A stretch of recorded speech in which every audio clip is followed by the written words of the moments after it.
బచ్చన్నపేట మండల కేంద్రంలో గౌరవ ముఖ్యమంత్రి వర్యులు యనుమల రేవంత్ రెడ్డి గారి యొక్క జన్మదిన శుభ సందర్భంగా ప్రతి ఒక్క గ్రామం నుంచి విచ్చేసి బచ్చన్నపేట మండల కేంద్రంలో జన్మదినం జరుపుకోవడం జరిగింది. కావున ఇట్టి విషయంపై గౌరవ జనగామ జిల్లా నియోజకవర్గ డిసిసి గారి యొక్క ఆదేశాల మేరకు ఇక్కడ మేము అందరం కలిసి ప్రతి విలేజ్ నుండి కార్యకర్తలు అలాగే ఎంపీటీసీలు సర్పంచులు అందరూ ఇక్కడ విచ్చేసి పెద్ద ఎత్తున ముఖ్యమంత్రి వర్యులది జన్మదిన వేడుకలు జరుపుకోవడం జరిగింది. కావున ఇక్కడ మేము ఒకటి చెప్పదలుచుకుంది ఏంటంటే, గత ప్రభుత్వానికి ఈ ప్రభుత్వానికి తేడా ఏంటంటే, గత ప్రభుత్వం ప్రతి ఒక్క విషయంలో కూడా గవర్నమెంట్ అనేది పూర్తి స్థాయిలో ఖరాబ్ చేయడం జరిగింది.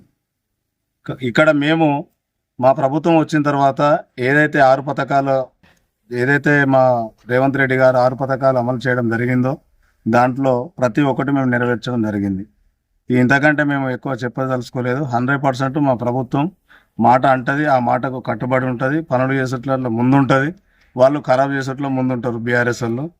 కాబట్టి ఈ ప్రజలే చేస్తున్నటువంటి ఏదైతే మంచి కార్యక్రమాలకు ఇవాళ జరగబోయే జూబ్లీహిల్స్ ఎన్నికలు కూడా నవీన్ యాదవ్ అన్న గారికి ఓటేసి అత్యధిక మెజార్టీతో ఒక 30,000 నుంచి 40,000 ఓట్ల మెజార్టీతో కూడా ప్రజలు తీర్పునిస్తారని మేము కోరుకుంటూ, ఇట్టి జన్మదిన శుభాకాంక్షలు ప్రతి ఏడాది కూడా ఇలాగే జరుపుకోవాలని, కాంగ్రెస్ పార్టీ అంటేనే రేవంత్ రెడ్డి, రేవంత్ రెడ్డి అంటేనే కాంగ్రెస్ పార్టీ అనే ఒక విధంగా ఈరోజు ప్రతి ఒక్క జిల్లాకు వెళ్ళినా కానీ రాష్ట్ర ప్రభుత్వంలో కాంగ్రెస్ పార్టీ బలపడ్డది. కాబట్టి రేవంత్ రెడ్డి గారు రావడం వల్లనే ఇవాళ కాంగ్రెస్ పార్టీ పుంజుకున్నది అనేది కూడా అందరికీ కూడా తెలిసిన విషయమే.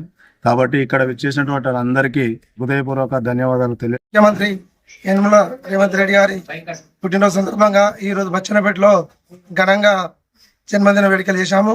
అదేవిధంగా హాస్పిటల్లో కూడా 30 బెడ్ హాస్పిటల్లో పండు బెడ్ పంచడము. అదే రేవంత్ రెడ్డి గారి నాయకత్వంలో రాష్ట్రంలో ఎన్నో సంక్షేమ పథకాలు అమలవుతున్నాయి. రేవంత్ రెడ్డి గారి నాయకత్వంలో కాంగ్రెస్ పార్టీ ఈరోజు అధికారంలోకి వచ్చిందని చెప్పి ప్రజలందరూ తెలుసు. రేవంత్ రెడ్డి గారు ప్రతి ఇంటికి ఒక సంక్షేమ పథకం, ప్రతి ఇంటికి కరెంట్ ఫ్రీ కానీ గ్యాస్ కానీ ఇందిరం ఇండ్లు ఇయ్యక చాలా ఏంలే ఇందిరం ఇండ్లు ఇయ్యక ఇందిరం ఇండ్లలో పోతే వాళ్ళు ఏడుస్తున్నారు, సంతోషపడుతున్నారు. మాకు ఇల్లు వచ్చినాయి, 10 ఏళ్ళ నుంచి ఇల్లు రాలేదు, ఇప్పుడు ఇల్లు వచ్చాయని రేవంత్ రెడ్డి నాయకత్వంలో ప్రతి ఒక్క సంక్షేమ పథకం ప్రతి ఒక్క ఇంటికి వస్తుంది. దాని సందర్భంగా అందరూ రేవంత్ రెడ్డి నాయకత్వాన్ని బలపరిచి మనం బచ్చన్నపేటలో జరగబోయే ఎన్నికల్లో కాంగ్రెస్ పార్టీ గెలిపియాలి. అదేవిధంగా రేషన్ కార్డు ఇయ్యక కొన్ని ఏంలే, పాపం వాళ్ళ రేషన్ కార్డు కొత్త రేషన్ కార్డు వచ్చి బియ్యం తీసుకుంటుంటే వాళ్ళ సంతోషం కాదు, వాళ్ళది అంత సంతోషంతో ఉన్నారు. ఈ విధంగా రేవంత్ రెడ్డి యొక్క నాయకత్వంలో రాష్ట్రం ముందు పోవాలి, దేశంలో కూడా రాహుల్ గాంధీ ప్రధాని కావాలని చెప్పి కోరుకుంటున్నాం. గౌరవనీయులు ముఖ్యమంత్రి యనుమల రేవంత్ రెడ్డి గారి జన్మదిన వేడుకల సందర్భంగా బచ్చన్నపేటలో పెద్ద ఎత్తున కార్యకర్తలతోటి కేక్ కట్ చేసి ఆ గవర్నమెంట్ హాస్పిటల్లో పేషెంట్లకు పనులు పంచడం జరిగింది. మరి బచ్చన్నపేట కార్యకర్తలందరూ పెద్ద ఎత్తున ప్రతి 26 గ్రామాల అధ్యక్షులు, సీనియర్ నాయకులు, సర్పంచులు, ఎంపీటీసీలు, జెడ్పీటీసీలు అందరూ పాల్గొనడం జరిగింది. ఈ సందర్భంగా రేవంత్ రెడ్డి గారు ప్రతి సంవత్సరం ఇలాగే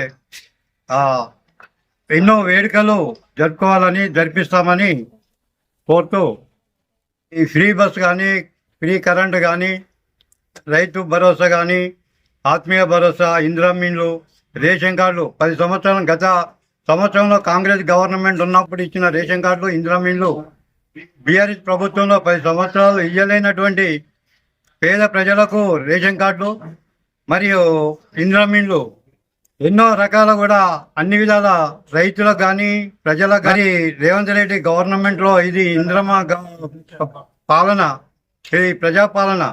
ఇందులో ఇచ్చిన హామీలే కాకుండా అన్ని నెరవేర్చుకుంటూ వచ్చినాము.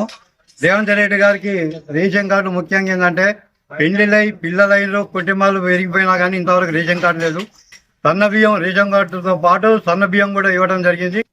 ఇంద్రమిల్లు, సన్న బియ్యము ఈరోజు రైతులలో పేద ప్రజలలో ఇల్లు లేని వారికి ఈరోజు ఇంద్రమిల్లు ఇచ్చి రేషన్ కార్డు ఇచ్చి సన్న బియ్యం ఇచ్చి అందులో ఆరోగ్యశ్రీ 108 అనేది గతం ప్రభుత్వము నిషేధించింది. మళ్ళీ రేవంత్ రెడ్డి గవర్నమెంట్ వచ్చిన తర్వాత మళ్ళీ 108 కూడా ప్రారంభించడం జరిగింది. ఇది ఎంతోమంది పేద రైతులకు, పేద ప్రజలకు, కూలి చేసుకున్న వారికి ఎంతో మేలు జరుగుతుంది. ఈ 108 వల్ల గవర్నమెంట్ హాస్పిటల్లో కూడా ఆరోగ్యశ్రీ పథకాలు కూడా తీయడం జరిగింది. ఈరోజు రేవంత్ రెడ్డి వచ్చిన తర్వాతనే కాంగ్రెస్ గవర్నమెంట్ ఆరోగ్యశ్రీ కూడా మళ్ళీ తీసుకురావడం జరిగింది.